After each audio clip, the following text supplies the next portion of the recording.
هلا والله يا اخوان، شلونكم؟ عساكم طيبين.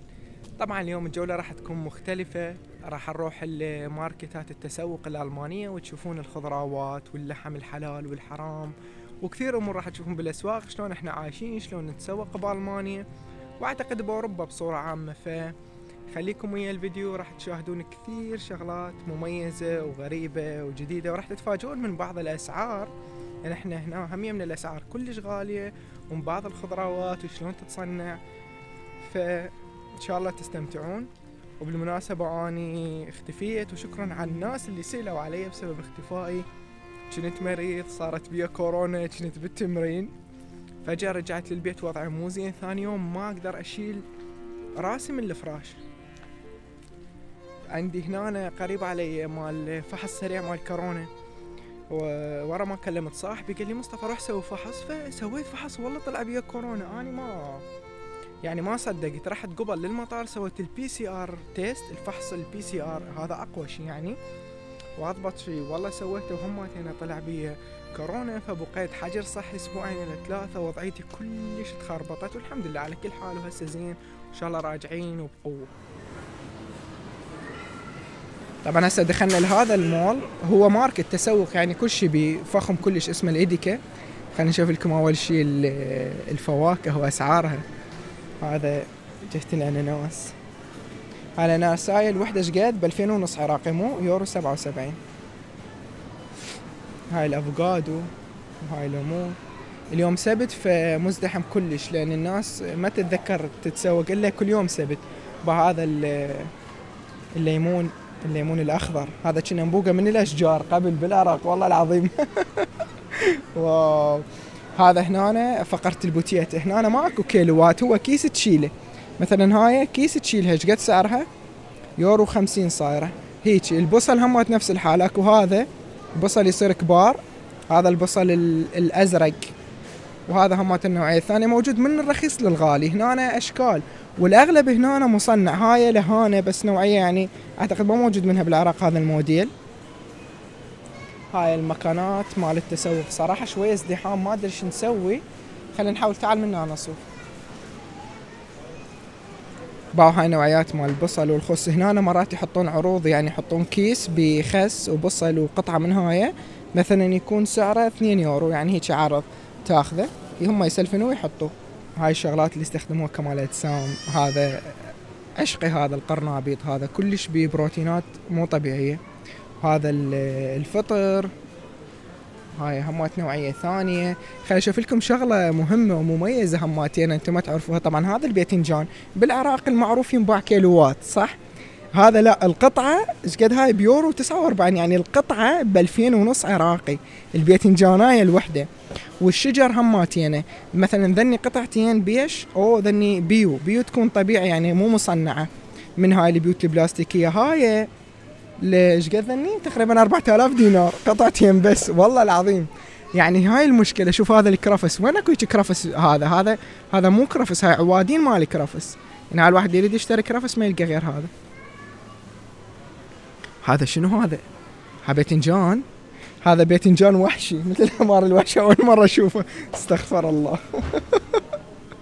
أوه. وهذا هنا هماتين الجرجير، والهذا شو يسمونه؟ الفرفحين. هذا زلاطة، وهذا الجرجير هماتين هيك يحطوه. هذا الخس. هنا المشكلة نوعيات اكو، مثلا هذا رخيص، هذا وسط، هذا خس وسط، هذا غالي حسب المكان، وكله بيوت بلاستيكية مصنع، يعني ماكو شيء طبيعي. هاي بقية الفواكه. واو. هذا عصير طبيعي هماتين مال فواكه. هنا هماتين اكو مشكلة. الفلفل مثلا هاي 3 قطع بيش رخيص، 3 قطع ب2000 وربع تقريبا. هاي همات نوعية مال فلفل ثانية. وهاي بقية النوعيات اللي يريد ياخذ مفرد، اللي يريد ياخذ كيلوات هيك. شوف اكو شغلة هماتين تضحك. هذا الخيار القطعة الوحدة سعرها 2000، القطعة الوحدة، الخيارة الوحدة 2000، يعني 1500 هيك. ماكو كيلوات، يعني اذا تقول له وزن لي كيلو وانت توزن يقول لك ايش تسوي، يحسب لك قطعة. وهاي الطماطة هماتين بيها 1000 نوع. هذا نوع مال طماطة، هذا نوع مال طماطة هماتين، هذا نوع مال طماطة، هذا نوع ثاني. هذا نوع ثالث. والخيار هماتين بنوع، هذا وهذاك، هذاك رخيص هذا يصير اغلى بشويه، لان هذا يسموه بيو طبيعي يعني مو مصنع، على اساس هم يسمونه هيجي. وهذا الخيار مالتنا مال الديره 3 قطع، بس 3 قطع تقريبا ايش قد سعرها؟ 4000 دينار 3 قطع. طبعا هنا الشغلات المميزه والعجيبه من مثلا شفتوا الخيار صدق يضحك، يعني الخيارايه الوحده مثلا ب2000، واكو همات نوعيه ثانيه تكون طبيعي مكتوب عليها بيو تكون ب2500، بس اغلب الشغلات هنا مصنعه يعني بيوت بلاستيكيه. مثلا الموز تلقاه صيف شتاء، التفاح والبقيه الشغلات صيف شتاء، حتى اكو رقي صيف شتاء، فكله يعني بيوت بلاستيكيه والعالم يضحكون علينا. اكو شغله حلوه، هذا بوفيه مفتوح بس شنو مصغر. تجي مثلا انت الصبح تريد تتريق، مثلا اغلب الالمان ياكلون هاي السوالف، يعني زلاطه مثلا، هاي جهة الزلاطات، وهذا دجاج، وهذا لحم مال خنزير. بالمناسبة بعد شوي اشوف لكم لحوم الخنزير الموجودة هنا وبكثرة. وبيها جهة ثانية هماتينا، بيها جهة ثانية طبعا هاي الاكواب اللي تاخذهن.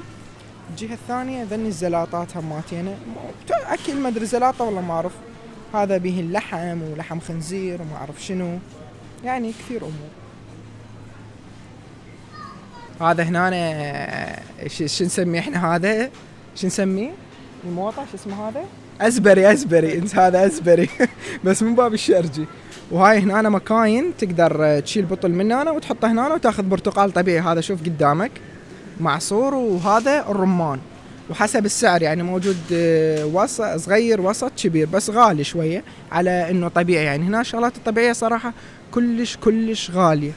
وهاي الأجبان يعني كثير نوعيات كثير. هاي الأجبان بيها نوعيات حيل غالية، الأجبان بيها يعني تقريبا نوعيات 4 قطع ب10,000 12,000. شوف هذا نوعية مال معز. شوفوا هذا جبن بالزنجبيل. شوف هذا 4 نوعيات حاطين سوا. كثير مهتمين هم هنا بالأجبان. شوف هذا جبن بالطماطة. هاي شنو هذا؟ جبن بالطماطة، صدق كذب. أنا هاي الشغلات كلها ما ماكلها على فكرة. هذا الجبن كنا نشوفه بتوم وجيري، باوع والله العظيم جديات تومز. هذا الجبن هماتينه، هذا يصير حامض ترى، مالح مو مالح بالضبط، اي يصير كلش مالح.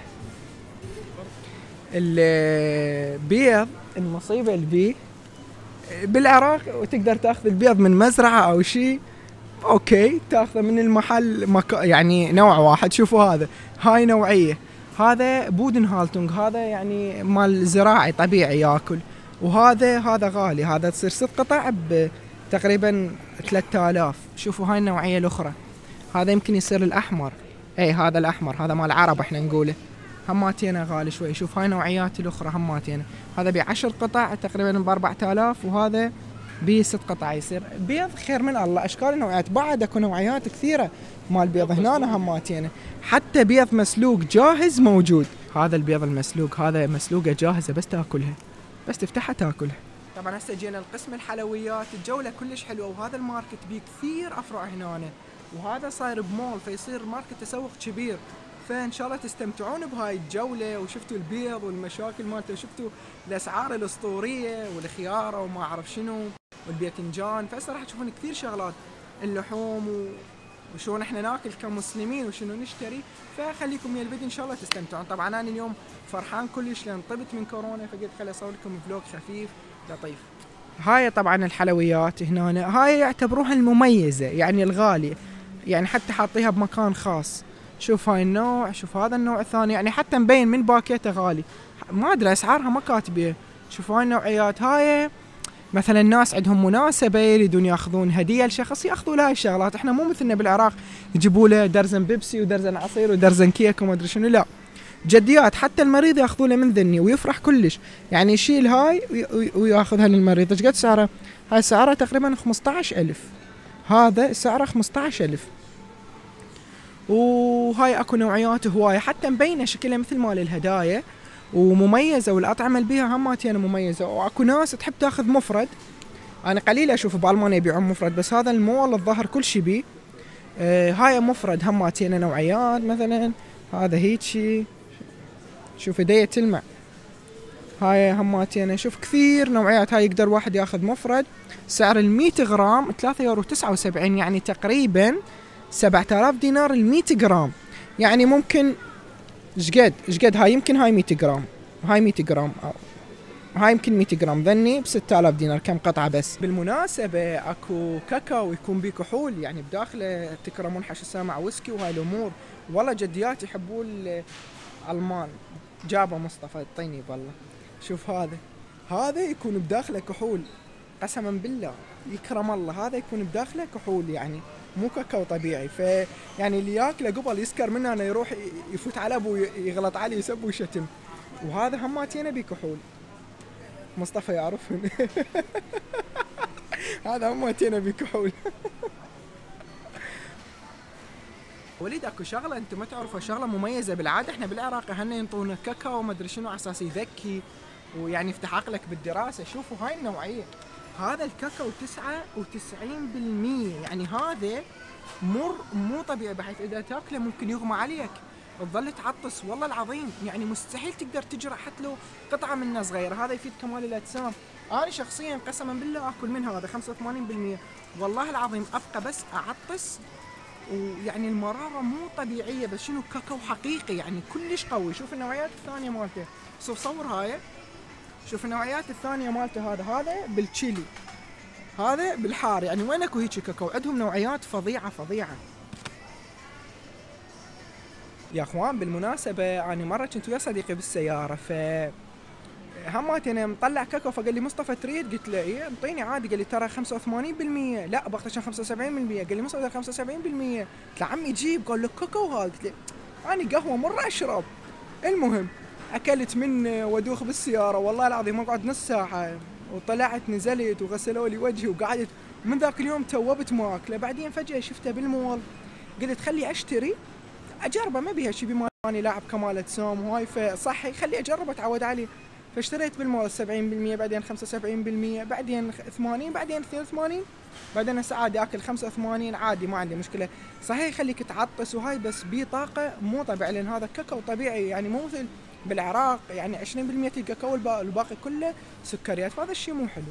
فولي هاي السنيكرز الحلويات هاي شلون تطلع؟ شنو؟ اسحب عليها. يقول اسحبها. اسحب اكثر؟ اسحب اكثر. اوه وقع يابا، والله عيب منهم ما يسجون يقولون هاي ايش تسوون. خلنا نطفر مصطفى. هاي العربانه يحطون بيها عروض، مثلا وخر راسك هذا لحم، هذا شنو؟ ها مال خنزير مو؟ مبين مال خنزير، مبين ما تشوف مالته من جوا؟ بالله قرانا اياه.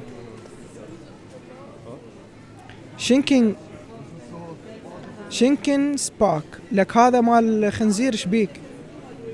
والله العظيم شوف عزب عينهم.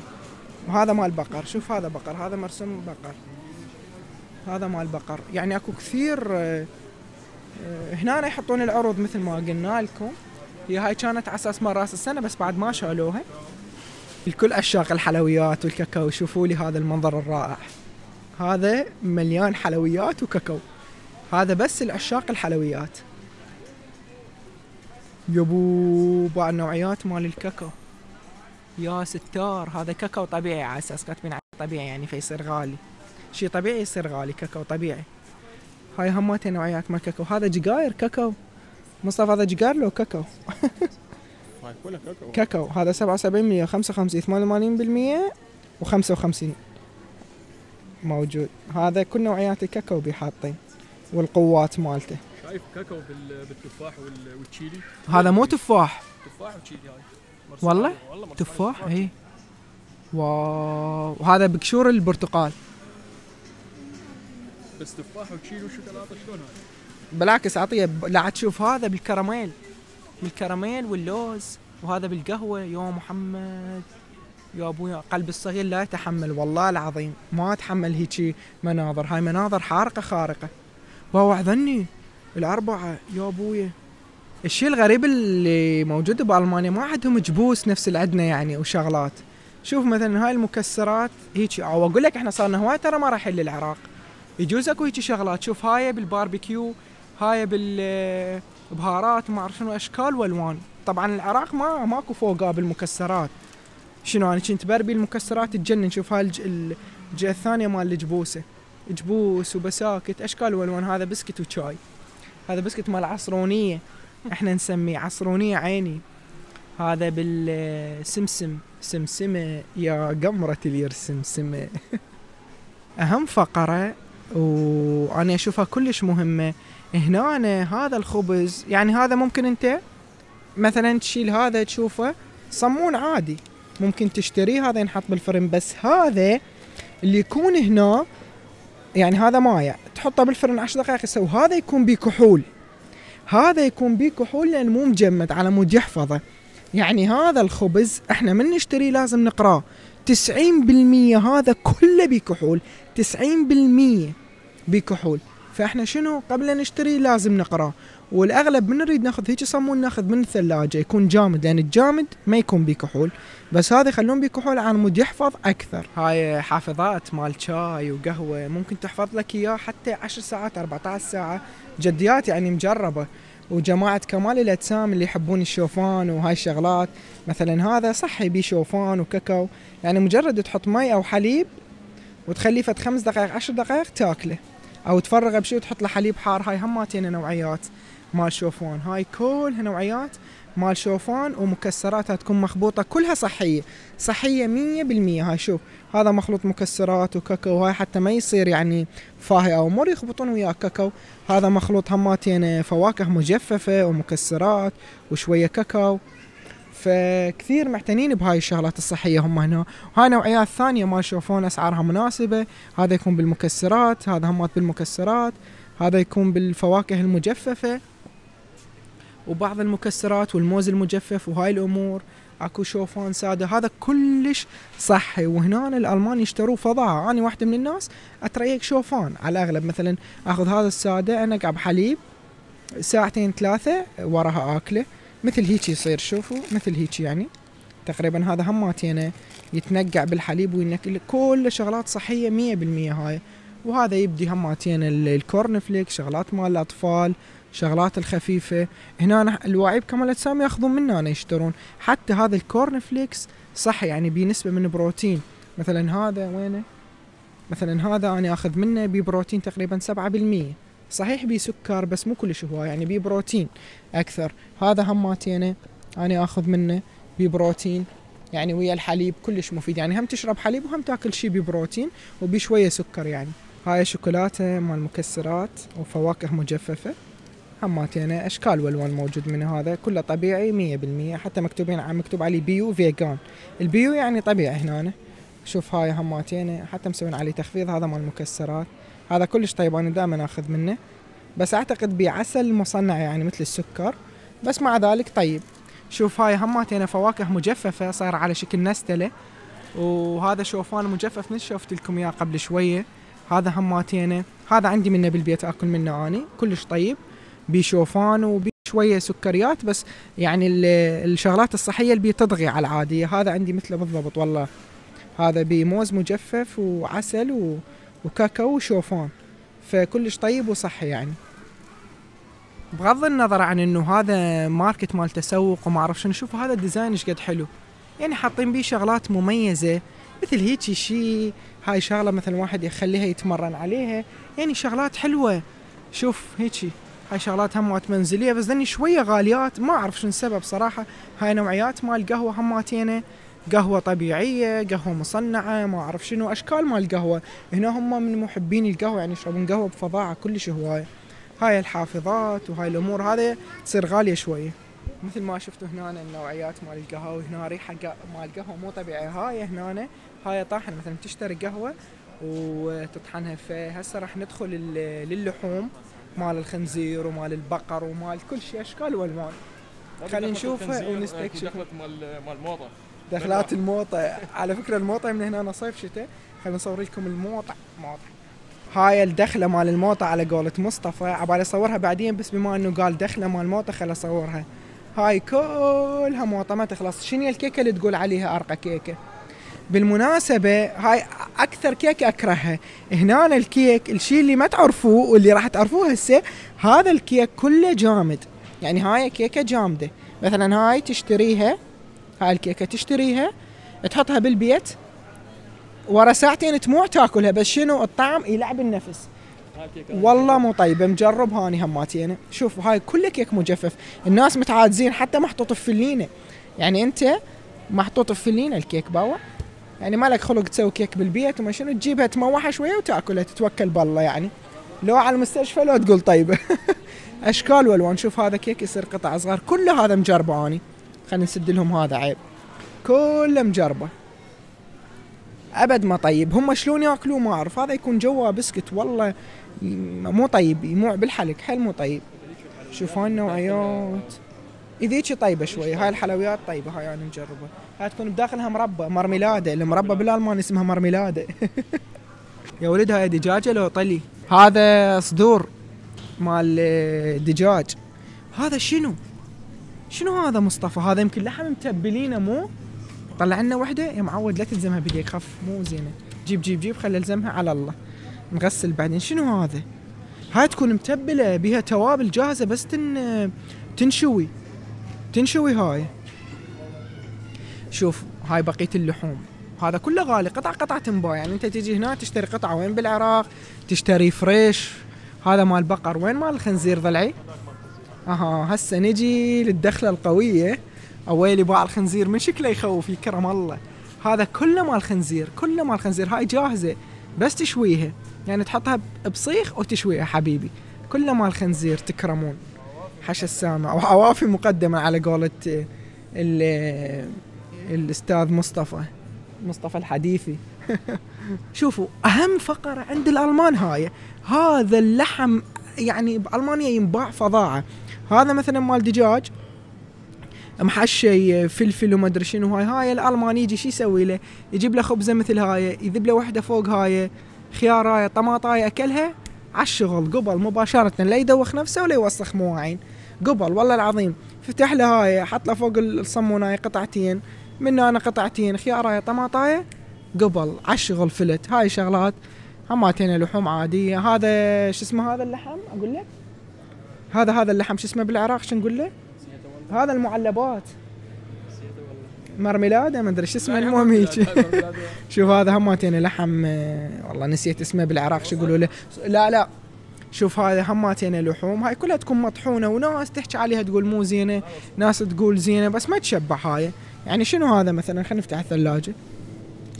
شنو هاي مثلا؟ شنو هذا؟ مال خنزير. شنو هاي؟ عجيب، يعني احنا ما نقدر ناكلها، مستحيل يعني. شوفوا اشكال منها، اشكال والوان. هاي بيها جبن مكتوب عليها، مال خنزير بالجبن مكتوب عليه. شوف هاي النوعيه مال اللحوم، هذا لا ما ينطبخ، يعني هذا قبل ينكل. اصلا الاغلب يحطوه فوق البيتزا على فكره، نسيت يعني يسوون بيتزا يحطوا فوقها هماتينه. وعجينات البيتزا هنا لا عبالكم يسووها بالبيت، العجين جاهز مال البيتزا، حتى الصوصه مالته جاهزه، وهسه راح تشوفوه اذا لقينا. اريد اقول لكم شغله، انتم شايفين هيك شيء المخللات تكون حلوه، يعني لا حامضه ولا مالحه، اغلبها حلوه. هسه هذا تركي، هاي الشغلات تركيه طبعا، هاي الشغلات تركيه، هاي المخلله، هاي الخانه كلها تركيه. يعني حتى الزيتون مرات تاكله حلو، يعني مو حامض او شيء، ما اعرف شنو يحطون بيه والله جديات. يعني كم مره مجربين شغلات وكذا. فشوفوا هاي هنا الزيوت، اشكال الزيوت هنا مهتمين بيها، يعني اكثر من حياتهم. الزيوت، زيت الزيتون، الافوكادو، زيت اللوز، الجوز الحلو، ما ادري شنو، اشكال ومن الرخيص للغالي. ويعني اكو زيوت كلش غاليه يمهم هنا، رابس اول، يعني اشكال. هذا زيت اللفت، هذا كلش صحي، يعني انا اخذ منه بما انه اتمرن كمال اجسام، فاخذ منه يعني لان كل الصحي. الزيت عباد الشمس انا هذا ابد ما استخدمه نهائيا. شوفوا هاي الثانيه مال الزيوت، هاي شنو مصطفى؟ هاي شنو هاي تتعبى يمكن مو؟ واو هاي تعبي منها، بس وين تعبي بشنو؟ واو مبلا هاي محطوطة ترفع لي فوق، تحط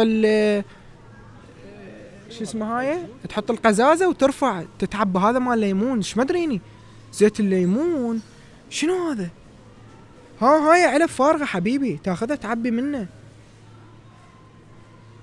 أنا أول مرة أشوف هذا الشيء صراحة. هذا الكسكس المغربي، التونسي، الجزائري، هذا كسكس هذا هم يبيعون يعني الألمان شغلات عربية، هذا عدس وحمص، أشكال وألوان يبيعون.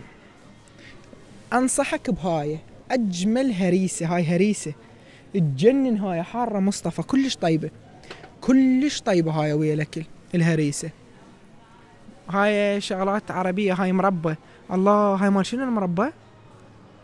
ما أدري. واو المربات بس حرامات ممنوع علي لأن أتمرن. هذا شنو؟ هذا فلفل، فلفل حار مطحون. هذا هماتين فلفل. هذا أكثر شيء غريب بألمانيا لحد الآن ما عرفته وما أعرف شنو استخدامه. ما أعرف. مثلا هذا مي مال سمك، هذا مي والله، يعني هذا مي بس يعني شنو تستفادوا منه ما أعرف. هذا مال غزال ما أدري شنو، هذا مال معزة والله ما أعرف. يعني صدق شيء دوخ. أنواع الزيوت، هذا مال دجاج. يعني هذا الشيء الوحيد اللي بألمانيا اللي ما أعرفه ولا مرة جربته. شنو هذا؟ صوف بالله افتح لنا إياها بالله عليك، افتح لنا إياها. شنو هاي؟ شنو هاي؟ هاي يمكن بالطبخ تنحط أو صوصة يمكن. والله ما اعرف. يمكن هيك شيء. فقرة المي هاي بحث آخر. هذا هنا اكو مي الغازي ابو البس، يعني هيك مي غازي. المي العادي. سالفة المي عويصة، انواع واشكال مال المي. يعني هنا طب تشتري مي تبطل اصلا ما تشتري، تطلع لان الدوخ شنو تشتري ما تعرف الف نوع مال مي. ها بالمناسبة هذا فحم مال شوي، وهذا حطب مال شوي او مال صوبات، وهذا تشغل بيه الحطب. وهذا اكل مال قطط، اكل مال حيوانات. يعني هاي قطة هذا اكل مالتها تشتري. هذا ب45 سنت. هذا هماتين اكل مال قطط، هذا مال قطط. هذا هماتين اشكال والوان. حتى طبعا هنا بالحيوان معتنين اكثر. شوف هذا مال القطط حلويات بيه الريحة مو طيبة ما عجبتني. هذا هماتين لحم. يعني اشكال والوان. هاي شوربة مال بزازين. اول ما هاي مو احنا ناكل، هاي للبزونة معودين. هاي شوربة مال بزازين. وهماتين اكو مال كلاب. هذا مال شنو؟ مال ارانب. طبعا الريحة كتلتني هنا. وهذا مال كلاب، تفتحه وتنطي الكلب مالتك. هذا لحم عيني وريحة مو طيبة. هذا هماتين لحم اشكال والوان. شوف هاي حلويات مال كلاب. هذا تنطي سناكس يعني حلويات. مثلا تريد تونس تدلل الكلب مالتك تنطي حلويات، تنطي هيك شغلات. هذا شلون المصقول. هاي يعني لحم بس مجمد، يعني يبقى يمصمص بيها. هذا صدر مال بطة يبقى يمصمص بيه ويطعم بيه الى متموع وتخلص وياكلها. يعني هيك هذا يكون جامد يعني.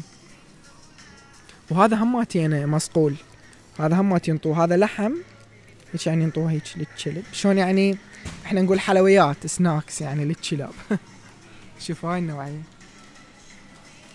هذا المي ابو الاطعمة، يعني بفواكه مثلا بطعم الليمون، بطعم البرتقال، بطعم المدري شنو، بطعم الخوخ. اشكال والوان. تحب تشرب مي بطعم همات موجود هنا. هذا قسم البهارات. واو، وانا قلت قبل شويه ما عندهم بهارات. عمي مليانين اشكال والوان. والله اول مره اشوف مول الماني بهيك بهارات. واو بهاي النوعيات. هذا شوف هذا كله كرفس مجفف، كزبره مجففه، كاري طبيعي مطحون مدري شنو، اشكال والوان. هذا كله طبيعي. شوف هذا هماتين كرفس كله يصير مجفف ومطحون، يعني اكو ناعم واكو خشن. وهاي الملح همات اشكال والوان مال الملح. يعني انت ملح هماتين تقعد تدور يا ملح تاخذ.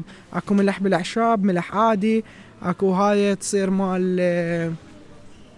مال فريت فينجرز، يعني تصير بهارات مال فينجرز. شوفوا هاي مال البهارات كلش حلوات يعني. هاي مال ملح، يعني شغلات مميزة هنا كلش حلوة.